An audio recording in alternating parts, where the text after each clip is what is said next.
प्यारे बच्चों नमस्कार। आज आपके साथ मैं अपनी जो पहली वीडियो है जिसमें हमने आपको एक तरह से टेंसेस का इंट्रोडक्शन कराया था उसी को आगे बढ़ाते हैं।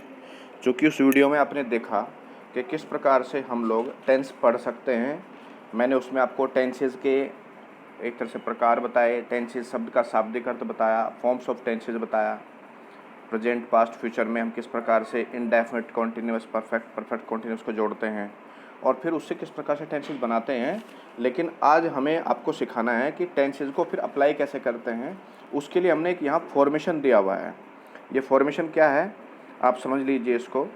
हमने कहा है कि भाई ये फॉर्मेशन अर्थात एक बनावट है, यानी कि टेंस को कैसे उसका हम बनाते हैं उसको। तो उसका एक प्रकार से हमने यहाँ फॉर्मूला लिखा है कि एफर्मेटिव में सबसे पहले सब्जेक्ट लगाते हैं, फिर हेल्पिंग वर्ब लगाते हैं, फिर मेन वर्ब लगाते हैं, फिर ऑब्जेक्ट लगाते हैं। तो ये सब चीज़ें यहाँ एफर्मेटिव के बारे में लिख दी। नेगेटिव में हमने बताया था कि नोट लगाएंगे और इंट्रोगेटिव में बताया था कि हेल्पिंग वर्ब को सबसे पहले लिख देंगे, यहाँ बाद में एक प्रश्नवाचक चिन्ह लगा देंगे। तो इस प्रकार से हम टेंसेज के अंदर उनका फॉर्मेशन का उपयोग करते हुए हिंदी से इंग्लिश आसानी से बना पाएंगे। अब इसको कैसे बनाएंगे, इसके लिए आपको क्या चाहिए ये आपको देखना पड़ेगा कि हमें सबसे पहले क्या चाहिए। हर टेंस में जैसे यहाँ लिखा हुआ है कि प्रत्येक टेंस में हेल्पिंग वर्ब की आवश्यकता है, मेन वर्ब की आवश्यकता है, और हमें हिंदी से जब इंग्लिश बनाते हैं तो जाहिर सी बात है ये पता होना चाहिए कि पहचान क्या है वाक्य की। तो आपकी सुविधा के लिए हमने यहाँ एक चार्ट बना दिया है। देखिए इधर लिखा है प्रेजेंट, फिर उसके नीचे लिखा है पास्ट, फिर उसके नीचे लिखा है यहाँ फ्यूचर। ये पास्ट हो गया, ये प्रेजेंट हो गया और ये फ्यूचर हो गया। अब ये भी बताया था कि इनको हम 4 फॉर्म्स ऑफ टेंसेज भी जोड़ते हैं। ये एक इंडेफिनिट है, ये कॉन्टिन्यूअस है, और फिर इसी तरह से आगे चीज़ें होंगी। कॉन्टिन्यूअस के बाद परफेक्ट होगा, ये यहाँ परफेक्ट है, और भाई ये परफेक्ट कॉन्टिन्यूअस है। तो इस तरह से आपको इस चार्ट में ये समझना है कि इस चार्ट के माध्यम से पूरे टेंसेज को एक साथ कैसे पढ़ सकते हैं। हमने क्या क्या कहा कि किसी भी टेंस में 3 कंपोनेंट इंपॉर्टेंट हैं। एक उसकी पहचान, जैसे यहाँ लिखा हुआ है कि सभी इंडेफिनिट के अंत में ता ते ती आता है। कॉन्टिन्यूस में ये रहा रहे रही आता है, और हर एक में एक हेल्पिंग वर्ब लगती है, ये लिखी हुई है, एक मेन वर्ब लगती है। तो अगर हम आपको 3 चीज़ें बता दें, 3 कंपोनेंट बता दें कि एक टेंस के अंदर हिंदी के वाक्य के अंतिम शब्द का क्या फॉर्मूला है, और जब आप इंग्लिश में उसको ट्रांसलेट करते हैं हेल्पिंग वर्ब क्या लगेगी और मेन वर्ब क्या लगेगी, अगर इतना डिसीजन हम कर दें या आप कर लें डिसीजन इसको, तो हम आसानी से इंग्लिश से हिंदी और हिंदी से इंग्लिश दोनों तरह के ट्रांसलेशन कर पाएंगे। तो इस चार्ट में तो मैंने केवल आपको ये बता दिया है कि भैया प्रेजेंट इंडेफिनिट में हेल्पिंग वर्ब मेन वर्ब कैसे लगेगी, वो एफर्मेटिव में कैसे लगेगी, इंट्रोगेटिव में कैसे लगेगी या नेगेटिव में कैसे लगेगी, कॉन्टिन्यूअस में ये चीज़ समझाई है। तो आपको करना ये है कि इस चार्ट को ठीक ऐसे ही बनाना है, जूम करके एक एक टेंस को देखना है। उसके ऊपर लिखा हुआ है ये ता है, ता ते ती, फिर यहाँ नीचे लिखा हुआ है ही हूँ। तो जब प्रेजेंट इंडेफिनिट की पहचान बनाएंगे तो आप इन दोनों शब्दों को जोड़ लेंगे, ता है, ती है, ते हैं हो जाएगा। ऐसे ही जब इसको पास्ट में ले जाएंगे तो पास्ट में भी ये चूँकि इंडेफिनिट में ता आता ही है और पास्ट में था आता है, तो ता था, ती थी, ते थे इत्यादि, इस तरह से इसको जोड़ लेंगे। तो जो चीज़ पिछली वीडियो में बताई गई थी, अगर आपने वो वीडियो ध्यान से सुन रखी है तो आप इस पूरे चार्ट को जब बनाएंगे, पेन चलाएंगे, तो आप हर चीज़ को समझ पाएंगे। फिर भी कहीं कोई प्रॉब्लम रहती है तो आप मुझे बताना। तो मैं यही कह रहा हूँ कि आपको ये वीडियो में जो इस वीडियो को सुनने से पहले पहली वीडियो सुननी पड़ेगी, फिर इस वीडियो को सुनें और इस चार्ट को एज इट इज़ बनाएं। अब जब ये चार्ट बन जाएगा तो ये लागू कैसे होगा मैं आपको दिखा देता हूँ। मान लीजिए आपने आज प्रेजेंट इंडेफिनिट टेंस पढ़ना है, चार्ट को ड्राइंग शीट पर बना करके आपने अलग रख लिया। अब आपको क्या करना है, यहाँ सबसे पहले नंबर 1 प्रेजेंट इंडेफिनिट लिखना है, लिख दिया।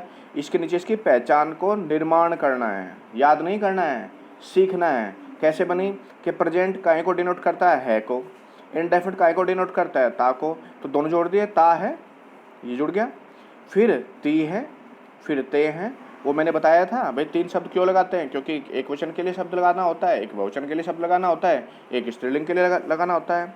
तो इस प्रकार से आप किसी भी टेंस की पहचान निर्माण करना सीख जाएंगे, अर्थात उसको फॉर्म करना सीख जाएंगे। अब फिर हमने कहा कि वाक्य कितने प्रकार का है, 3 प्रकार का है मोटे तौर पर, एक एफर्मेटिव, एक नेगेटिव, एक इंट्रोगेटिव। तो तीनों में आपको ये देखना है कि हेल्पिंग वर्ब क्या लगी, मेन वर्ब क्या लगी, तो यहाँ लिखा हुआ है कि प्रेजेंट इंडेफिनिट के एफर्मेटिव में हेल्पिंग वर्ब के सामने क्रॉस लिख दिया, यानी कि कोई हेल्पिंग वर्ब नहीं लगती। मेन वर्ब क्या लगती है, लिखा हुआ है कि वर्ब की फर्स्ट फॉर्म में एस या ई एस लगता है, या तो एस लगेगा या तो ई एस लगेगा। अब यहाँ नीचे उदाहरण दे दिया कि जैसे गो है तो उसमें ई एस जोड़ दीजिए, गोज बन जाएगा। अटैक है, उसमें एस जोड़ दिए, अटैक्स बन जाएगा। तो इस तरीके से आप वर्ब की फर्स्ट फॉर्म में एस या ई एस का चुनाव आप कर सकते हैं। ऊपर थोड़ा छोटा सा इंडिकेशन भी दी गई है कि भैया अगर किसी भी वर्ब का अंतिम अक्षर ए ई आई ओ यू हो तो उसमें आप ई एस जोड़ दीजिए, नहीं तो 26 में से अगर 5 वहाँ चले गए, 21 शब्द बचते हैं तो आप 21 में सब में एस जोड़ दीजिए। ये एक सिंपल सा फॉर्मूला है, इसके आधार पर भी आप इसका चयन कर सकते हैं। प्राथमिक रूप में तो यही जानना सही होगा। अब इसको उस फॉर्मूले में, जो हमने फॉर्मूला आपको ऊपर दिखाया है, उसमें कैसे अप्लाई करेंगे। हमने देखो यहाँ दिखाया है कि आपको हेल्पिंग वर्ब लिखनी है, ये लिखा हुआ है, मेन वर्ब लिखनी है। अब जब इस फॉर्मूले में यहाँ लिख दिया गया प्रेजेंट इंडेफिनिट में कि हेल्पिंग वर्ब कोई लिखनी ही नहीं है, तो हमें क्या करना पड़ेगा, हेल्पिंग वर्ब तो नहीं लिखेंगे। तो ये हमने जो फॉर्मूला यहाँ बनाया है, सबसे पहले सब्जेक्ट लिखा है, फिर आपका वर्ब की फर्स्ट फॉर्म में एस या ई एस लिखा है, फिर आपका रिमेनिंग पार्ट या ऑब्जेक्ट जो भी शेष बचता है वो लिखा है। तो 3 कंपोनेंट हुए एक सेंटेंसेस के, सब्जेक्ट, वर्ब और ऑब्जेक्ट। अब इसको कैसे हम अप्लाई करेंगे, नीचे एक उदाहरण देकर के समझाया गया है। मान लीजिए आपने कहा मेरा मित्र सदैव अच्छी सलाह देता है, तो मेरा मित्र तो सब्जेक्ट है, लिख दिया माय फ्रेंड, नीचे अपने सब्जेक्ट लिखा हुआ भी है। फिर आपने क्या करना है, वर्ब की फर्स्ट फॉर्म है कंसल्ट, उसमें एस या ई एस जोड़ना है। तो हमने कहा ए ई आई ओ यू में अगर आखिरी शब्द, जैसे यहाँ टी लिखा हुआ है तो आप ई एस जोड़िए, लेकिन यहाँ तो टी लिखा हुआ है तो टी में तो केवल एस कहा गया है कि भाई बाकी 21 शब्दों में एस लिखे, तो यहाँ हमने कंसल्ट्स कर दिया है। ये ऑब्जेक्ट है मी, और लास्ट में ये वेल आप एक तरह से कहे कि वो कॉम्प्लीमेंट है, बचा हुआ हिस्सा है किसी भी वाक्य का। क्योंकि मैंने ये भी समझाया था कि भाई ऑब्जेक्ट के आगे भी चीज़ें हो सकती हैं, कॉम्प्लीमेंट इत्यादि, सेंटेंस को पूरा करने के लिए। तो हमने यहाँ आपको समझाने का प्रयास किया है कि ये जो मेरा मित्र है ये आपका सब्जेक्ट है, जो इस फॉर्मूला में यहाँ है। ये कंसल्ट्स आपकी वर्ब की फर्स्ट फॉर्म है जिसमें एस या इस जोड़ना है, ये आपका यहाँ है। और ये आपका मी या जो कॉम्प्लीमेंट बचा हुआ है ये आपका आर पी लिख दिया, रिमेनिंग पार्ट अपने आप में। तो इस तरीके से आप अपना फॉर्मूला बना सकते हैं किसी भी टेंस का। अब इसी के नेगेटिव को देख लो चलिए एक बार। चूँकि प्रेजेंट इंडेफिनिट और पास्ट इंडेफिनिट ऐसे टेंसेज हैं जिनके अफर्मेटिव में दोनों में हेल्पिंग वर्ब प्रयोग नहीं होती। यहाँ आपने देखा है हेल्पिंग वर्ब पे क्रॉस लगा हुआ है। पास्ट इंडेफिनिट में भी आप देखेंगे यही स्थिति रहेगी, वहाँ भी हेल्पिंग वर्ब में आपको क्रॉस मिलेगा। ये देखिए, ये पास्ट इंडेफिनिट है आपका, इसमें हेल्पिंग वर्ब में क्रॉस लिखा हुआ है, लेकिन ये स्थिति केवल 2 ही टेंसेज में है जिनके अफर्मेटिव के लिए सहायक क्रिया का उपयोग नहीं होता है। बाकी किसी टेंस में ऐसा नहीं है कि इस तरह से कोई चीज़ होती हो। आप देखना चाहे तो फ्यूचर इंडेफिनिट में देखिए, यहाँ सिंपली लिखा हुआ है कि आपको हेल्पिंग वर्ब विल या शैल यूज करनी है, मुख्य क्रिया आपकी जो मेन वर्ब है वर्ब की फर्स्ट फॉर्म प्रयोग करनी है। तो ऐसा नहीं है केवल प्रेजेंट इंडेफिनिट और पास्ट इंडेफिनिट में ये सब चीज़ है कि आपको हेल्पिंग वर्ब नहीं लगानी है।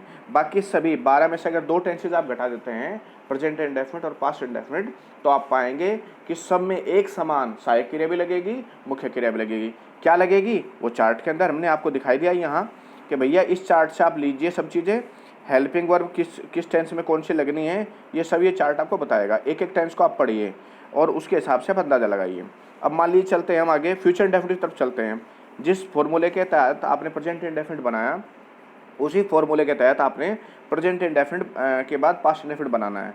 लेकिन मैं सीधे जाना चाहता हूँ आपके प्रेजेंट कॉन्टिन्यूअस पर। देखिए प्रेजेंट कॉन्टिन्यूअस का भी सिंपल सा वही रूल है, सभी कॉन्टिन्यूअस के बाद में रहा, रहे, रही आता है। ये यहाँ 3 चीज़ें लिख दी गई हैं, रहा, रही, रहे। और लास्ट में चूंकि वो प्रेजेंट है तो जुड़ेगा ही, तो पहचान क्या बन गई, रहा, रहे, रही में है जोड़ दिया या ही जोड़ दिया या हूँ। रहा है, रही है, रहे हैं। मुख्य क्रिया सभी कॉन्टिन्यूअस में आप ध्यान से समझिए 6 कॉन्टिन्यूअस होते हैं। 3 आपके ये हैं, प्रेजेंट कॉन्टिन्यूअस, पास्ट कॉन्टिन्यूअस और फ्यूचर कॉन्टिन्यूअस, और 3 आपके परफेक्ट कॉन्टिन्यूअस है। ये इन 6 के 6 में मुख्य क्रिया सब में एक ही लगेगी, वो है आईएनजी फॉर्म। ये लिखी हुई फर्स्ट फॉर्म में आईएनजी, ये लिखी हुई फर्स्ट फॉर्म में आईएनजी। आप देखेंगे तो सभी में आईएनजी फॉर्म मिलेगी। इसलिए ये ध्यान रखिए कि जिस प्रकार से सभी कंटिन्यूस में मुख्य क्रिया एक ही लग रही है तो वो आपका काम आसान कर देती है। तो जब आपको यहाँ हेल्पिंग वर्ब बता दी, मेन वर्ब बता दी है, तो अब क्या क्या रहता है भाई, उसको अप्लाई करना रहता है। अप्लाई करने का हम फॉर्मूला यहाँ बता रहे हैं, जैसे हमने कहा कि प्रेजेंट इंडेफिनिट में ऐसे अप्लाई करेंगे, ऐसे एग्जाम्पल लिखेंगे, पास्ट इंडेफिनिट में इस तरह से करेंगे और इन सब चीज़ों को अप्लाई करेंगे। देखिए पास्ट इंडेफिनिट में सब्जेक्ट प्लस वर्ब की सेकंड फॉर्म और उसके बाद ऑब्जेक्ट लिखा हुआ है। मैंने एक एग्जांपल भी लिख दिया, आई एट द फूड, मैंने खाना खाया। नेगेटिव में हेल्पिंग वर्ब डिड लगेगी, उसमें नोट जुड़ेगा जुड़ेगा, तो ये फॉर्मूला बन गया। इंट्रोगेटिव में ये बन गया। अब चलते हैं फ्यूचर इंडेफिनिट की तरफ। तो फ्यूचर इंडेफिनिट में चूंकि सिंपल फॉर्म, ऐसा कोई रूल नहीं है कि आपको हेल्पिंग वर्ब नहीं प्रयोग करनी। आप देखिए हेल्पिंग वर्ब में लिखा हुआ है विल या शैल, मुख्य क्रिया में लिखा हुआ है वर्ब की first form, the first form of verb. तो इसको आप लागू करें कैसे, ये फॉर्मेशन बनाएं। एक फॉर्मेशन एफर्मेटिव का बना हुआ है, subject will shell verb first object. एक नेगेटिव है, subject will shall not verb first और ऑब्जेक्ट। और फिर इसी तरह से विल शैल को इंट्रोगेटिव में आपने सबसे पहले लिख दिया, फिर सब्जेक्ट, फिर नॉट, फिर वर्ब फर्स्ट, फिर ऑब्जेक्ट और बाद में एक प्रश्नवाचक चिन्ह। तो इस तरह से आपको ये करना है कि सभी 12 टेंसेज के आपने पहले चार्ट बनाना है और फिर ये फॉर्मेशंस बनानी है जो हमने यहाँ सिखाए हैं। मैंने आपको केवल 3 टेंसेज के फॉर्मेशन सिखाए हैं। पहले एक कॉमन फॉर्मेशन लिखा हुआ है यहाँ पर, ये जो चीज़ बताई गई, एफर्मेटिव का एक फॉर्मेशन है, नेगेटिव का एक फॉर्मेशन है, इंट्रोगेटिव का एक फॉर्मेशन है। फिर ये बताया गया है कि कैसे इसको आपको अप्लाई करना है। इस चार्ट के अंदर से आपको सब चीज़ें लेनी है। चार्ट के अंदर से क्या नहीं है भाई, आपको हेल्पिंग वर्ब और मेन वर्ब लेनी है और पहचान का तरीका लेना है। फिर जब आप ये चार्ट बना लेंगे, फिर आपको 1 बाय 1 12 के 12 टेंसेज के फॉर्मूले बनाने हैं, फॉर्मेशंस बनाने हैं। जैसे यहाँ ये हमने एक बनाया है, एक ये बनाया है, एक ये बनाया है। फिर आपको इनका एक एक एग्जाम्पल लिखना है। जैसे यहाँ हमने एक एग्जाम्पल लिखा है, इसका हमने ये एग्जाम्पल यहाँ लिखा है और इसमें यहाँ लिखा है। अब कई बार छोटी मोटी कोई गलती हो सकती है, आप उसको करेक्ट कर लेंगे। जैसे यहाँ अचानक ही मैं भूल गया हूँ, इसमें लिखना है my friend consults me well, well के बाद ऑलवेज लिखना है, सदैव, सदैव के लिए यहाँ आपको ऑलवेज लिखना है। तो ये चीज़ें आप थोड़ा देख लेंगे। आपके पास बुक है आपकी, आप बुक का भी हेल्प ले सकते हैं, लेकिन एक ओवरव्यू यहाँ हमने देने का प्रयास किया है ताकि आप टेंसेज को एक बार समझ लें। अब टेंसेज पढ़े बिना आगे मैं डायरेक्ट इनडायरेक्ट की तरफ जाने वाला हूँ, तो डायरेक्ट इनडायरेक्ट संभव नहीं होंगे। अभी ये एक्टिव वाइज पढ़े हैं आपने, हिंदी से इंग्लिश कैसे बनाते हैं, इंग्लिश से हिंदी कैसे बनाते हैं, इसी के आधार पर आपको एक्टिव वाइज पढ़ाए जाएंगे। ये समझ लीजिए कि टेंसेज पढ़े बिना बालक ग्रामर का पोर्शन कंप्लीट नहीं कर पाएगा। और ये दुर्भाग्य है बालकों का कि टेंसेज कक्षा 9 से स्टार्ट होते हैं, स्पेशली तो उससे पहले भी बच्चे पढ़ते हैं, लेकिन 9th में वो बहुत गंभीरता से पढ़ता है, 10th में गंभीरता से पढ़ता है, 11th में गंभीरता से पढ़ता है, लेकिन 12th पास होने तक भी वो बालक टेंसेज नहीं सीख पाता है।